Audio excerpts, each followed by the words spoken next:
ಮಟ್ಟದ ಸಂಸ್ಥೆಗಳು. ಸೇವೆಗೆ ಇನ್ನೊಂದು ಹೆಸರೇ ರೋಟರಿ ಸಂಸ್ಥೆ. ಅದರಲ್ಲೂ ಕೂಡ ಪೋಲಿಯೋದಲ್ಲಿ ಪ್ರತಿ ವರ್ಷ ಕೂಡ ನಾವು ಹೋಗ್ತೀವಿ ಪೋಲಿಯೋ ಡ್ರಾಪ್ಸ್ ಹಾಕೋದಕ್ಕೆ. ನಿಮ್ಮ ಸಂಸ್ಥೆ ಮಾಡಿದಷ್ಟು ಪ್ರಪಂಚದಲ್ಲಿ ಯಾವ ಸಂಸ್ಥೆ ಕೂಡ ಮಾಡಿಲ್ಲ ಪೋಲಿಯೋ ನಿಮ್ಮ ಸರ್ವೀಸು ಅಲ್ವಾ. ಅದೇ ರೀತಿ ಬೇರೆ ಬೇರೆ ಪ್ರಪಂಚದಲ್ಲಿ ಪ್ರವಾಹ ಆದಾಗ, ಭೂಕಂಪ ಆದಾಗ, ಅಥವಾ ವಿಶೇಷವಾಗಿ ಎಜುಕೇಷನ್ಗೆ ಸಾಕಷ್ಟು ಶಾಲಾ ಕೊಠಡಿಗಳನ್ನು ಕಟ್ಸ್ಕೊಟ್ಟಿದ್ದೀರಾ. ಎಜುಕೇಷನ್ನ ಈಗ ಶಾಲೆಗಳಲ್ಲಿ ಏನಾಗಬೇಕು, ಲ್ಯಾಬ್ ಇರ್ಬೋದು ಅಥವಾ ಲೈಬ್ರರಿ ಇರ್ಬೋದು, ಇದೆಲ್ಲ ಕೂಡ ಸಾಕಷ್ಟು ನೂರಾರು ವರ್ಷನ ಮಾಡಿಕೊಂಡು ಬಂದಿದ್ದೀರ. ಮತ್ತು ಇವತ್ತು ಹೊಸದಾಗಿ ಇದು ನಿಮ್ಗೆ ಹೊಸದಿದು ಅವಾರ್ಡ್ ಫಂಕ್ಷನ್ ಅಲ್ವಾ.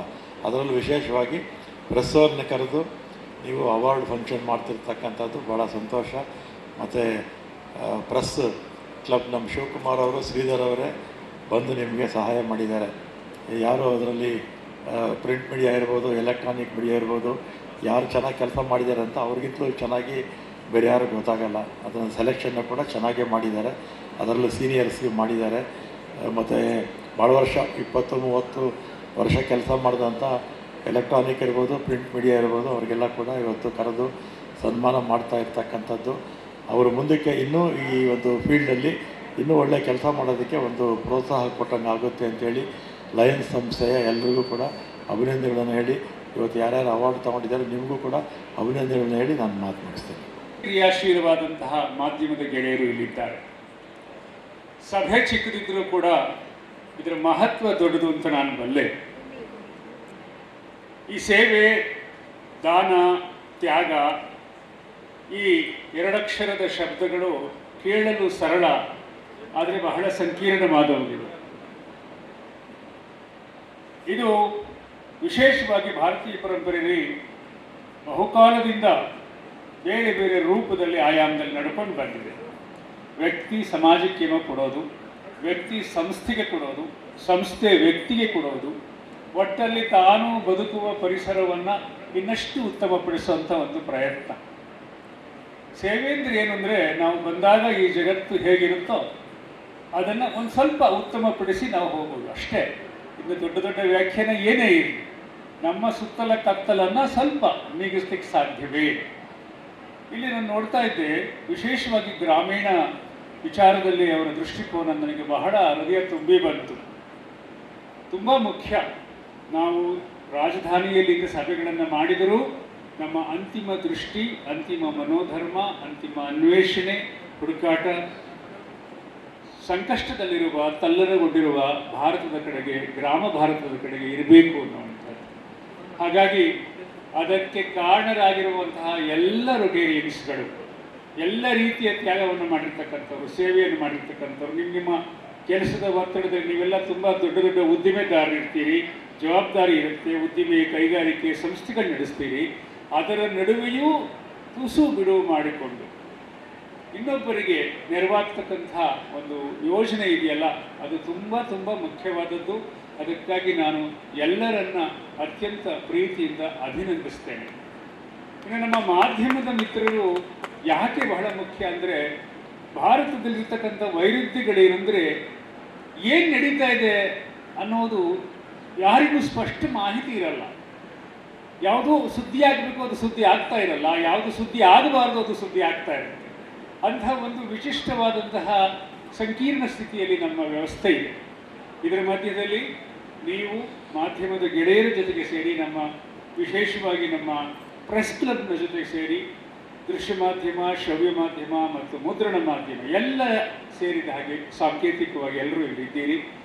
ಆ ಎಲ್ಲರ ಸಹ ಕೈಗೆ ಜೋಡಿಸಿ ಅವರ ಜೊತೆಗೂಡಿ ನೀವು ಈ ಕಾರ್ಯವನ್ನು ಮಾಡ್ತಿರ್ತಕ್ಕಂಥದ್ದು ತುಂಬ ತುಂಬ ಮುಖ್ಯವಾದದ್ದು. 1905ರಲ್ಲಿ ಪಾಲ್ ಹ್ಯಾರಿಸ್ಗೆ ಶಿಕಾಗೋ ನಗರದಲ್ಲಿ ಒಂದು ಸಂಸ್ಥೆಯನ್ನು ಮಾಡಬೇಕು ಅಂತ ಅನ್ನಿಸ್ತು. ಅದು ಇಷ್ಟು ದೊಡ್ಡ ಸಂಸ್ಥೆ ಆಗುತ್ತೆ ಅಂತ ಅವ್ರು ಕಂಡಿದ್ರೋ ಇಲ್ವೋ ಗೊತ್ತಿಲ್ಲ. ಅಲ್ಲಿಂದ ಪ್ರಾರಂಭವಾದಂತಹ ಈ ರೋಟರಿ ಸಂಸ್ಥೆ 1920ರಲ್ಲಿ ಭಾರತಕ್ಕೆ ಬಂತು. ಇವತ್ತು ಭಾರತದಲ್ಲೇ 4000ಕ್ಕೂ ಹೆಚ್ಚು ಸಂಘಟನೆಗಳಿದೆ ಅಂತ ಕೇಳಿದ್ದೇನೆ. ವಿಶ್ವಾದ್ಯಂತ 45,000 ಸಂಘಟನೆಗಳು ಇವತ್ತು ರೋಟರಿ ಕೆಲಸ ಮಾಡ್ತಾ ಇದ್ದಾರೆ. ಇದು ಸಾಧಾರಣವಾದ ಕೇವಲ ಅಂಕಿ ಸಂಖ್ಯೆಗೆ ಸಂಬಂಧಪಟ್ಟ ವಿಚಾರ ಅಲ್ಲ. ಇದು ಬಹಳ ಮುಖ್ಯವಾದದ್ದು. ನಾವು ತಿನ್ನುವ ಅನ್ನದಲ್ಲಿ ಒಂದು ತುತ್ತನ್ನು ಇನ್ನೊಬ್ಬರಿಗೆ ನೀಡುವ ಅವರ ಜೊತೆಗೆ ನಾವು ಇದ್ದೇವೆ ಅಂತ ಹೇಳ್ತಕ್ಕಂತಹ ಈ ಅಸಮತೋಲನವನ್ನು ಸರಿಪಡಿಸ್ತಕ್ಕಂಥ ಒಂದು ದೊಡ್ಡ ಕ್ರಮ. ಇದನ್ನು ಕಲಾವಿದರು ಕಲೆಯ ಮೂಲಕ ಮಾಡಬೇಕು, ವಿಜ್ಞಾನದ ಮೂಲಕ, ಧರ್ಮದ ಮೂಲಕ, ಸಂಘಟನೆಗಳ ಮೂಲಕ ಯಾವ ರೀತಿ ಮಾಡಿದರೂ ಸೇವೆ ತುಂಬ ದೊಡ್ಡದು. ಇದಕ್ಕೆ ಮಾದರಿಯಾಗಿ ನಮ್ಮ ನಾಡಿನಲ್ಲಿ ಈ ನೆಲದಲ್ಲಿ ಅನೇಕ ಮಹನೀಯರು ಬೇರೆ ಬೇರೆ ಸ್ವರೂಪದಲ್ಲಿ ಅದನ್ನು ಮಾಡ್ತಾ ಹೋಗಿದ್ದಾರೆ. ಈಗ ಒಂದು ದೊಡ್ಡ ಸಾಂಸ್ಥಿಕ ರೂಪದಲ್ಲಿ ರೋಟರಿಯ ಕೆಲಸವನ್ನು ಮಾಡ್ತಾ ಇದೆ. ಇವತ್ತಿನ ಕಾರ್ಯಕ್ರಮದಲ್ಲಿ ರೋಟರಿ ಫಾಲ್ಕನ್ ಮೀಡಿಯಾ ಪ್ರಶಸ್ತಿಯನ್ನು ಸ್ವೀಕಾರ ಮಾಡಿರುವಂತಹ ಎಲ್ಲ ಮಾಧ್ಯಮದ ಗೆಳೆಯರಿಗೂ ಕೂಡ ಈ ಸಂದರ್ಭದಲ್ಲಿ ಹೃದಯಪೂರ್ವಕವಾದಂತಹ ಅಭಿನಂದನೆಗಳನ್ನು ಸಲ್ಲಿಸೋಕ್ಕೆ ಇಷ್ಟಪಡ್ತೇನೆ. ಯಾಕೆ ಅಂತಂದರೆ ಮಾಧ್ಯಮ ಕ್ಷೇತ್ರದಲ್ಲಿ ಉತ್ತಮ ಸಾಧನೆ ಮಾಡಿರುವಂಥ ಎಲ್ಲ ಗೆಳೆಯರನ್ನು ಗುರುತಿಸಿ ಇವತ್ತು ಪ್ರಶಸ್ತಿಯನ್ನು ನೀಡಿರುವ ರೋಟರಿ ಸಂಸ್ಥೆಯ ಎಲ್ಲ ಮುಖ್ಯಸ್ಥರಿಗೂ ನಾನು ಈ ಸಂದರ್ಭದಲ್ಲಿ ಧನ್ಯವಾದಗಳು ಹೇಳೋಕ್ಕೆ ಇಷ್ಟಪಡ್ತೇನೆ. ನಾನು ಚಿಕ್ಕವನಾಗಿದ್ದಾಗ ರೋಟರಿ ಸಂಸ್ಥೆ ಹೆಸರು ಕೇಳಿದ್ದೆ. ನನಗೆ ಒಂದು ಕುತೂಹಲ ಇತ್ತು, ರೋಟರಿ ಸಂಸ್ಥೆ ಅಂದರೆ ಏನು, ಏನು ಚಟುವಟಿಕೆ ಮಾಡ್ತಾರೆ ಏನೋ ಕುತೂಹಲ ಭಾಳ ದಿವಸಗಳಿಂದ ಕಾಡ್ತಾ ಇತ್ತು. ನಮ್ಮೂರು ಕೋಲಾರ, ಅಲ್ಲಿ ಕೂಡ ಒಂದು ರೋಟರಿ ಕ್ಲಬ್ ಇತ್ತು.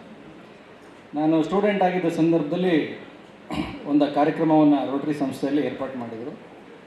ಅವತ್ತಿಂದ ಇವತ್ತಿನವರೆಗೆ ನಾನು ರೋಟರಿ ಸಂಸ್ಥೆ ಎಲ್ಲ ಚಟುವಟಿಕೆಗಳನ್ನು ಗಮನಿಸ್ತಾನೆ ಬಂದಿದ್ದೇನೆ. ರೋಟರಿ ಸಂಸ್ಥೆಯ ಮುಖ್ಯ ಉದ್ದೇಶ ಸ್ವಾರ್ಥವಿಲ್ಲದ ಸೇವೆ. ಇವತ್ತು ನಮ್ಮ ಸಮಾಜದಲ್ಲಿ ನಾವು ನೋಡ್ತಾ ಇದ್ದೀವಿ, ಎಲ್ಲ ಕಡೆ ಸ್ವಾರ್ಥ ಮನೋಭಾವನೆ ಹೆಚ್ಚು, ನಾನು ನನ್ನದು ನನಗೋಸ್ಕರ ಅಂತ.